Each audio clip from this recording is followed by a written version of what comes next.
Big ব্যাংয়ের পর মহাবিশ্বে সর্বপ্রথম চারদিকে যে দুইটা পরমাণু ছড়ায় পড়ে সে দুটো হচ্ছে হাইড্রোজেন এবং হিলিয়াম। এই হাইড্রোজেন এবং হিলিয়াম দিয়েই আমাদের সূর্য গঠিত। সূর্যের ভেতরে হাইড্রোজেন এবং হিলিয়ামের রাসায়নিক বিক্রিয়া প্রতিনিয়ত চলে। এই সূর্যের 3 নম্বর গ্রহটি হচ্ছে পৃথিবী। এই পৃথিবীর আমরা জানি পৃথিবীর বসবাসযোগ্যের মূল কারণ হচ্ছে কি এতে আছে পানি, যেটা হচ্ছে H2, আর মাটির যে অংশটা সেটা হচ্ছে সিলিকন ডাইঅক্সাইড মোস্টলি থাকে, কিন্তু আর অন্যান্য ধরনের কমপ্লেক্স উপাদান থাকে। এই পৃথিবীরই কোনো একটা শহরের কোনো একটা বিল্ডিংয়ে অথবা কোনো একটা বাসায় তুমি বসে থেকে মোবাইলে আমার ভিডিওটা দেখতেছো।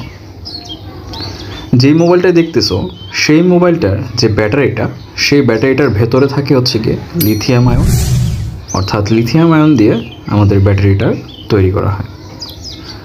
এছাড়াও তোমরা যদি খেয়াল করে দেখো, এর যে বডিটা অর্থাৎ যে কাভারটা মোবাইলের, সেটা কার্বন দিয়ে তৈরি।